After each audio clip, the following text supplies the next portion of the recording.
investing in real estate is all about location. And everyone says it. Mm-hmm. But if you literally, when you look at the deal and you're like, I don't like the location, just dump the deal and move on. If you don't, there's not a reason to like the location. Why are you buying it? And most of the appreciation in real estate happens to high quality real estate. So buy high quality real estate. Buy as high a quality real estate as you can afford to buy. Interesting. And if you keep buying as high quality of real estate as you can afford to buy, you'll only have good deals. I've never lost money on a good location. Not yet. I've only lost money on bad location. Your network is your net worth. Come listen to some of the most successful people I know share invaluable knowledge, stories, and advice in real estate, business, and beyond. This is Weiss Advice. Whether you want to take your business or personal life to the next level, look no further.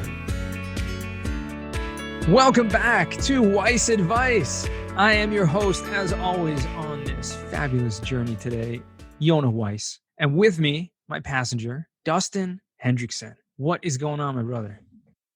Not a lot today. Just enjoying a beautiful day here in South Dakota, getting ready for the snowstorm. I mean, beautiful day in South Dakota doesn't necessarily sound like they go together, but you love it. If you looked outside, it's probably people would think that I'm stupid for saying beautiful day, but it's just a nice dreary day. You can just kind of relax, calm down, That's awesome. You know what I love about Dusten? I mean, he really he does what he loves. He just does what he loves to do. And that's amazing because you can be anywhere in the world. You can do whatever you want. As long as you have, the right mindset, every day is a vacation.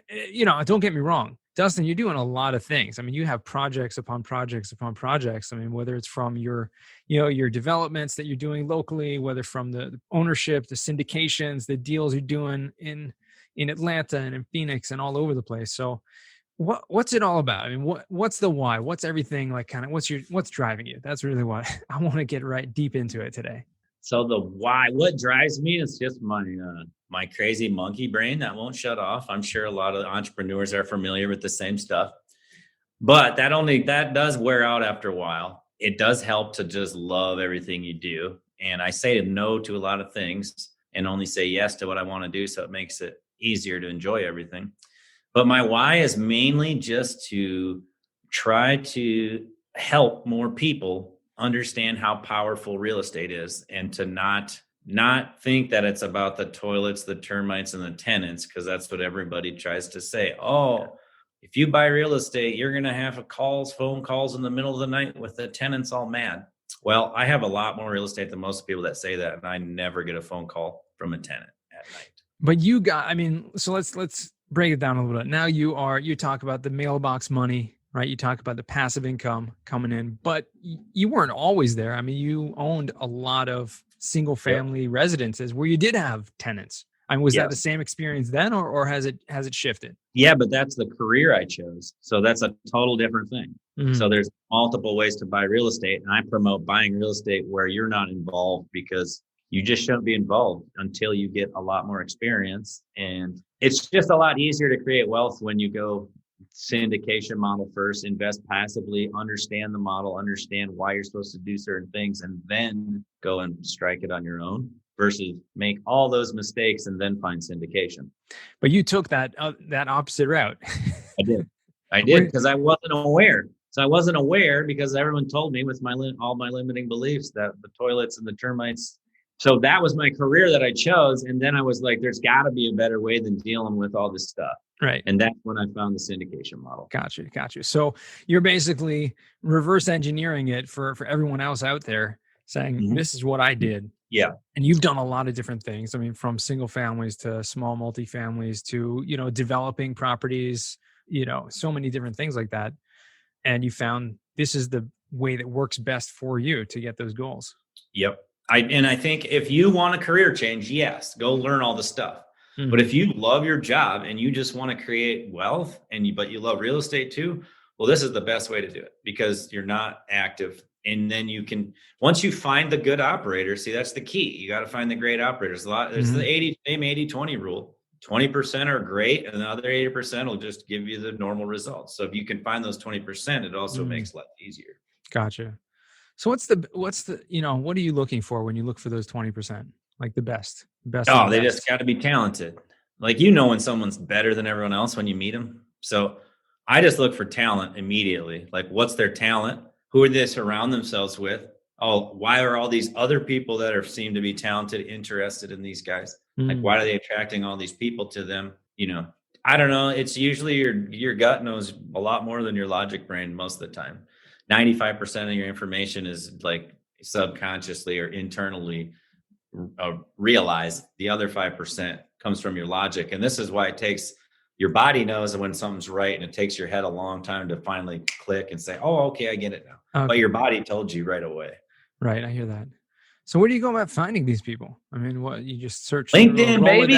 Everything's on LinkedIn. LinkedIn, baby. So I get so much stuff from LinkedIn. It's crazy. But you don't get, if you're just lurking around saying hi in the comments, you ain't gonna get anyone reaching out to you. Yeah. So Dusten and I have been connected on LinkedIn for a long time now. And I think through me, he's vicariously connected with all of the Orthodox Jewish population of the East Coast. LinkedIn. Yes. And I just got a comment the other day.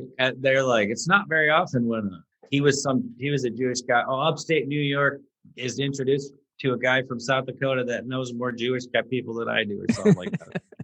I know, it's pretty crazy.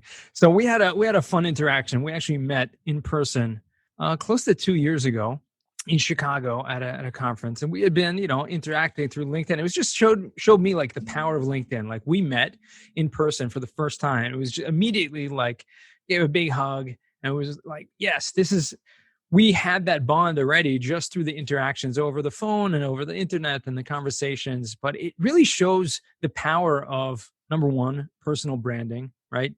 Number two, like showing your true colors online, who you are. And then people really actually feel like they know you before they actually even meet you. And so we had that, interaction. I think that was really awesome. That was a lot of fun. Yeah, so a lot of people reach out to me and they're like, "Oh, I feel like I already know you, so it's easy for me to reach out to you." So, but I'm very comfortable. It doesn't take me long to get to know someone. It's not a big deal. So I'm very comfortable with them being very warm with me. It's easy. It works very good. Very cool. So you feel like you're at a place in your life right now, after having done all that you've done, that you're enjoying, right? The syndication route, having everything set up.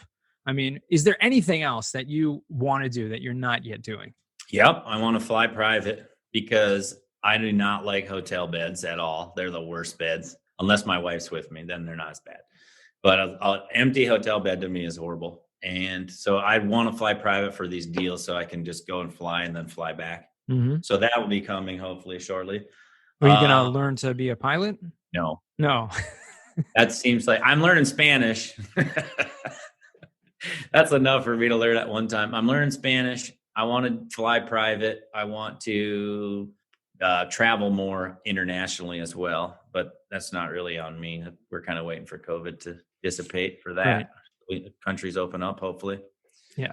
And then I just want to help more people like understand real estate. Like, oh, okay, I get the power of real estate. Now, if I can help people do that, then that's huge for me. Very cool. So what are a couple of things? Like, let's use this opportunity right now. Let's teach a couple of people who are listening to this, the 7 people that are going to listen to this podcast, you out there, let's teach them about, a couple pointers that they need to know about investing in real estate. Okay. Investing in real estate is all about location. And everyone says it, mm-hmm. But if you literally, when you look at the deal and you're like, I don't like the location, just dump the deal and move on. If you don't, there's not a reason to like the location. Why are you buying it? And most of the appreciation in real estate happens to high quality real estate. So buy high quality real estate. Buy as high quality real estate as you can afford to buy. Interesting. And if you keep buying as high quality of real estate as you can afford to buy, you'll only have good deals. I've never lost money on a good location. Not yet. I've only lost money on bad locations. Very interesting. So let's talk about Brookings, South Dakota. Yes. Right? Where you're at. Yep. What makes that a good location? I mean, you live there, obviously, so that's the So best Brookings, reason. South Dakota. So then I'm also more about niche locations, Yeah, the best location of your location, right. than I am about putting it on the map, because people think, oh, South Dakota, that's not a good location. Well, depends on what you look for. It's extremely risk averse, like the most risk averse. Like, we don't participate in recessions. We didn't participate in the mask wearing and the lockdowns and any of that stuff. Everyone just, or not everyone, but for the most part, most people went to work. We got over the panic faster than anyone else too. But it's a great location because of the mindset, and because you're going to enjoy roughly a 6% return forever, 6 to 15. On the value add part, stabilization of development is always higher, but you can make a 6 to 15% return just forever, and the values don't go down, and they've not really ever went down on multifamily around here. It's hard to buy. You can't really buy or you can sell it, but it's really hard to buy. There's not much stuff for sale here. And then you just go within that location. You're like, okay, I want to be safe. I'm in the middle of the country. Also, the risk, I was just told by a risk person that calculates risk, that the middle of the country has about 50% of the risk as the coast. So the closer into the middle of the country you get, the less the risk is on your fluctuations. And I've also found that the people that make the most money off the boom and bust are already the super wealthy. So if you're trying to start your career and you don't have that much, it's better to start in a less risk, a B or a C class type thing where there's more value add to be done. So you're not dealing with the booms and the busts while you're learning how to operate your stuff. Because if you're operating during a boom, it's a whole different deal than when you're operating from a bust. And it's also different from operating at a steady growth.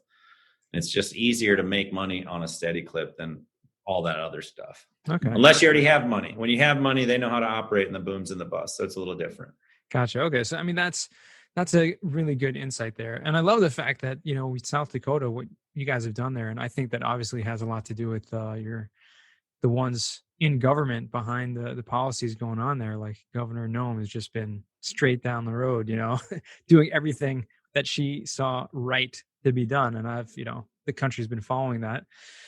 And she's a true South Dakotan, so she just feels kind of like everyone else. Like, hey, why are we scared of getting sick? And we didn't really understand it. It's like, we already social distance here. Like, we don't touch anybody. We don't get that close to anybody. Like anywhere, right? You guys. And the sickness kind of went through like that, because it came through and it was pretty much gone. There was some other flare-ups, but the main time when it came through here, you knew about it. People kind of distanced for that part and then got back together again after. It was just like common sense. Yeah, handled it just like the regular flu season. But I don't think that New York City they just can't.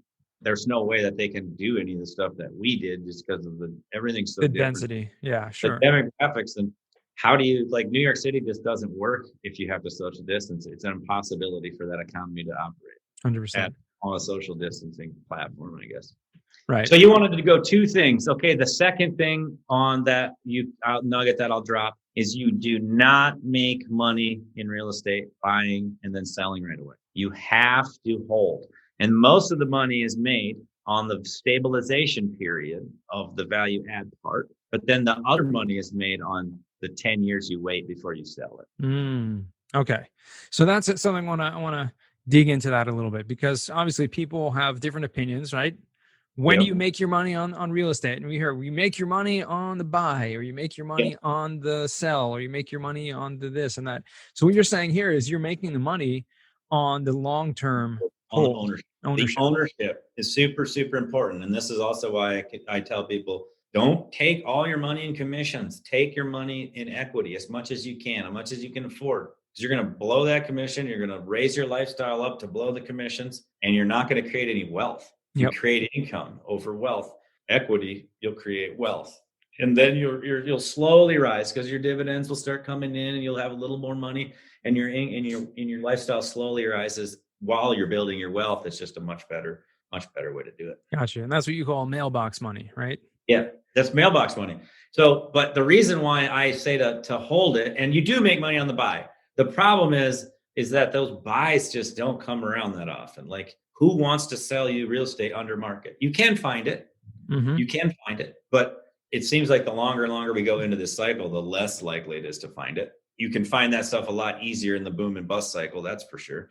there's just not a lot of deals to be had right now. And if you do go get a deal from someone, more than likely you're probably kind of ripping them off because they don't know what they have. So then there's that plays into it. Gotcha. So yeah, I mean, obviously it's very difficult to find undervalued deals. I mean, that's the whole play of real estate. People are trying to find the deals, right? Yep. Because you are going to make money on that if you can find a deal. Yes. So, but then there's so much money on the banking side and on the realtor side with the commissions that if you can just refinance and hold, you save a lot of money. And then the growth that you get from that 10 years of just holding it, or 20 years or whatever it is. So Warren Buffett, this is my favorite Warren Buffett comment that most people don't know about or quote. He said, real estate investing is all about having patience. Time is your biggest ally when building wealth in real estate. It's the same as you cannot go and knock up 9 women and get a baby in 1 month. You get one lady pregnant, 9 months later, you have a baby. It's the same as in real estate. You don't go buy 10 projects and in 1 year you have a bunch of money. But you can go and buy one project and in 10 years you'll have a ton of money on the equity side. Gotcha. So let me hear from you one deal or one project or one something, because you've been in the business for a long time. You've done a lot of different things. I want to hear one story from you. If you can dig into the recesses, maybe it's a recent one, but a story of, a really big success in real estate. And again, it may have come over a long period of time, or it may have come from, just one thing, just something that for you that was like, oh, this was a good deal, or this was a good story, good success. Okay, I can tell you a very risky good success, and I can tell you a very risk-free good success. Okay, let's do it. So the most risky good success I had, I bought a piece of farmland and it was poorly marketed. The sign was in the ditch and it was falling over. Somehow we saw it.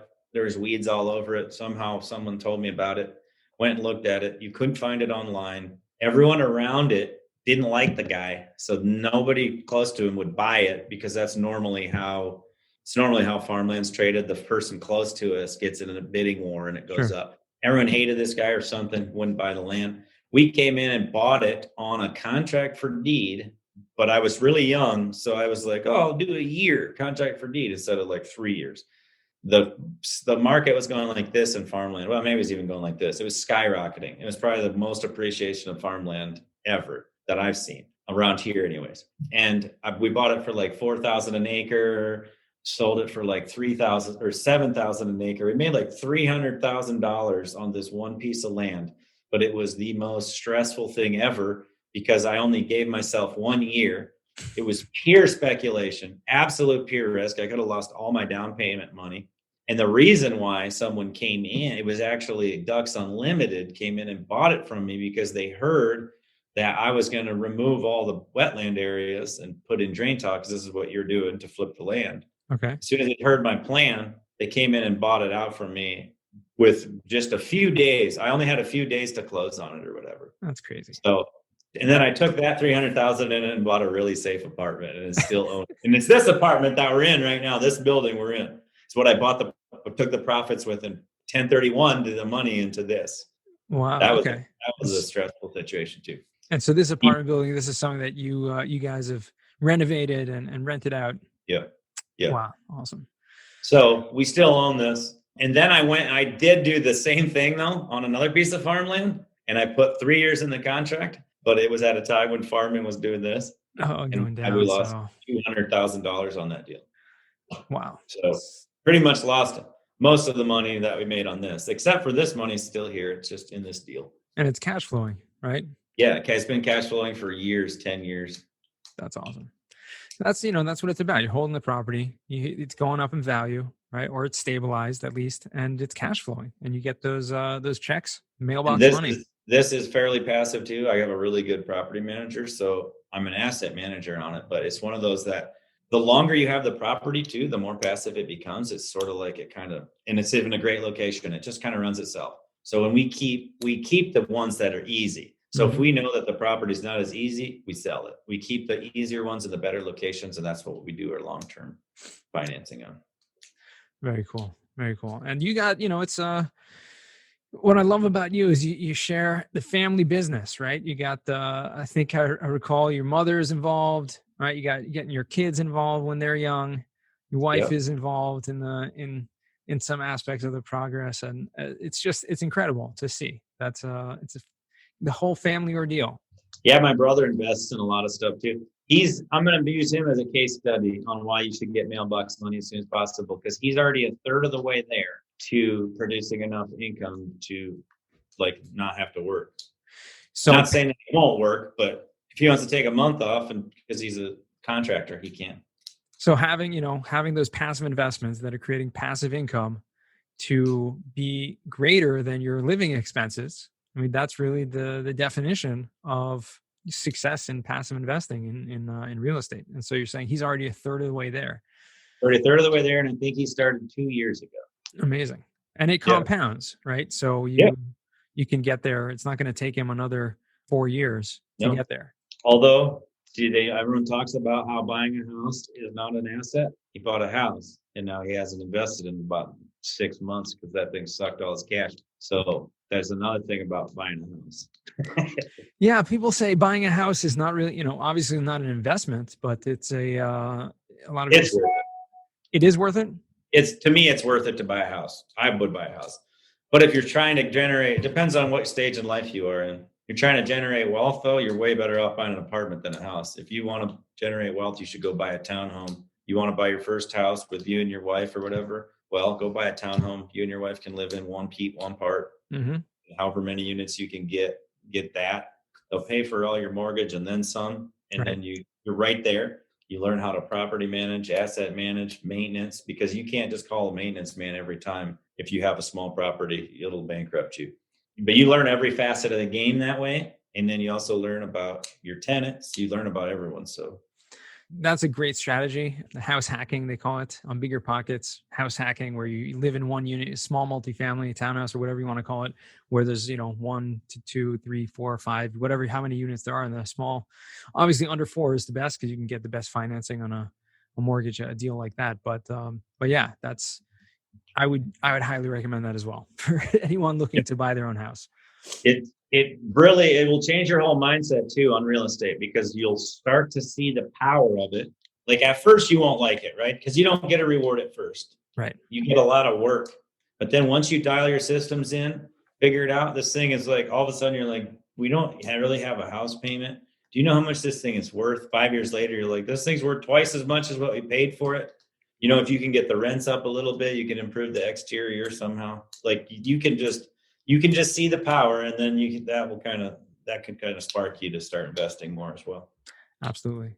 So let's do it, Dusten. Let's transition now. Time flies on this podcast. I don't know. I might start extending it to more than a half an hour, because I don't know. I feel bad to cut it short so often.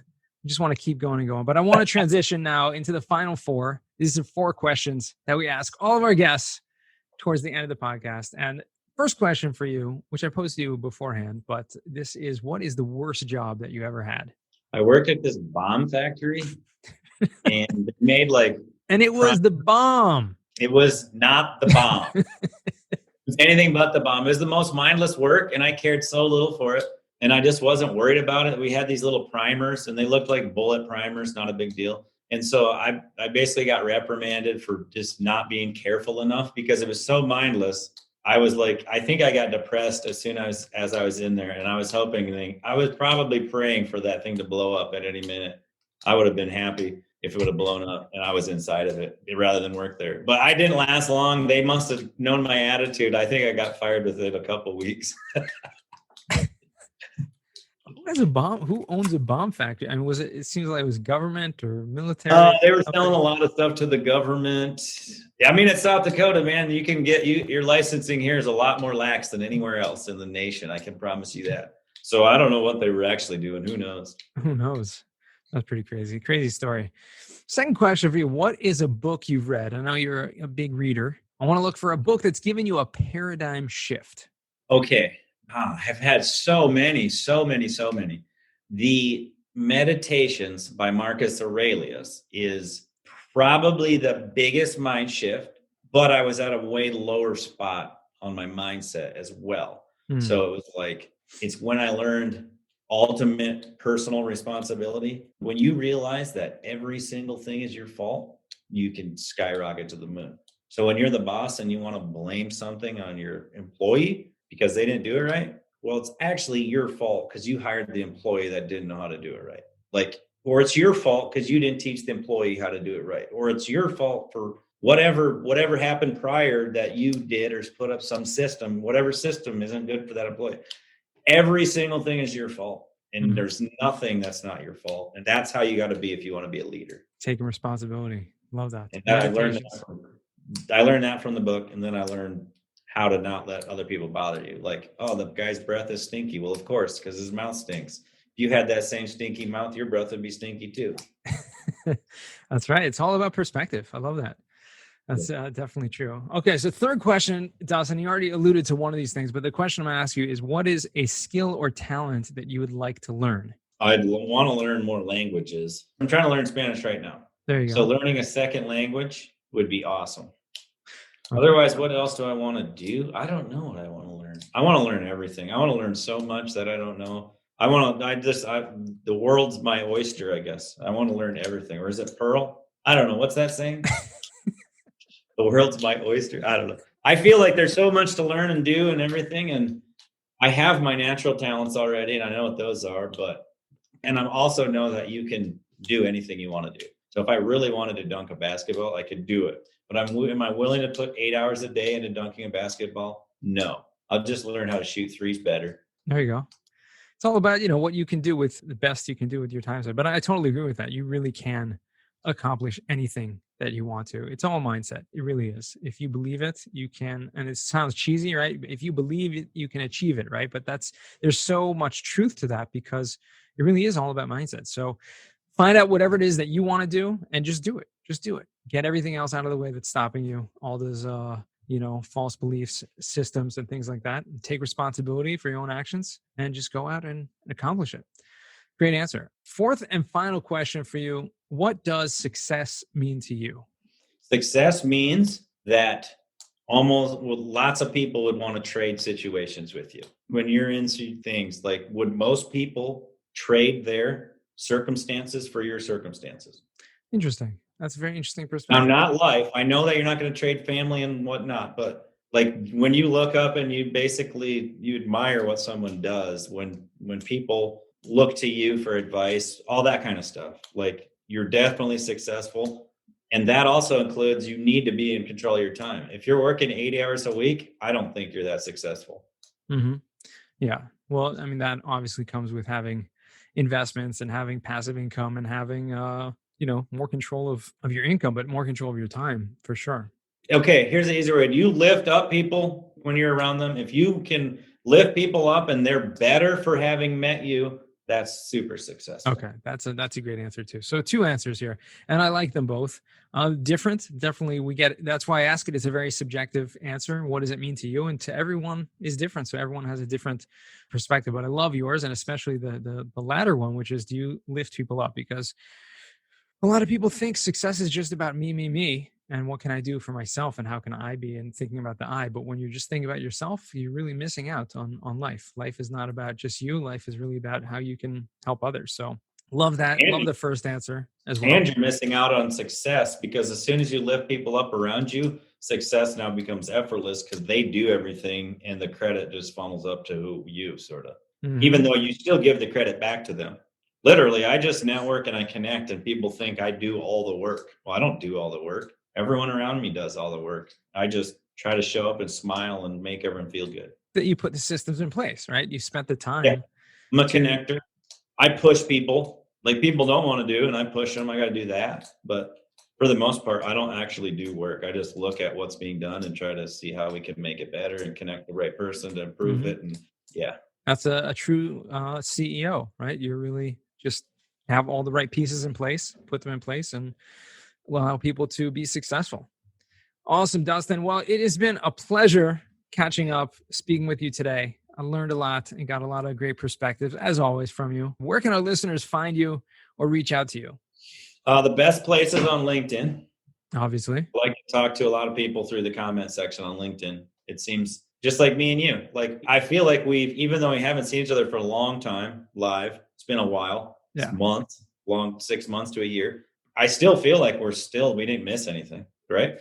I Right. see what you're doing. You Right. see what I'm doing. Yeah. Exactly. We're you're following whatever, you're catching up, you understand, what's going on, what's happening with people, you're up to speed. One of the greatest Yeah. benefits of having that social media and being active on it, sharing your journey. And that's really what it's all about. And you now have like thousands of people that look to you and know exactly, your every move. Yeah. So otherwise, mailboxmoneyre.com is the website. Nice. RE is real estate. Mailboxmoneyre.com. Mailboxmoneyre@gmail is my email. And then my phone number is 605-691-1933.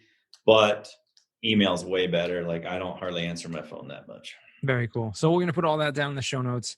And if anyone wants to reach out to Dusten, obviously they are going to. So after this goes live, your LinkedIn is going to blow up. Make sure that you reach out to Dusten and tell him that you listen to Weiss Advice Podcast, and that's how you found him. Good. It's been a pleasure. Thanks so much. Thanks for taking the time. And to all our listeners, remember, the best advice comes only when you ask.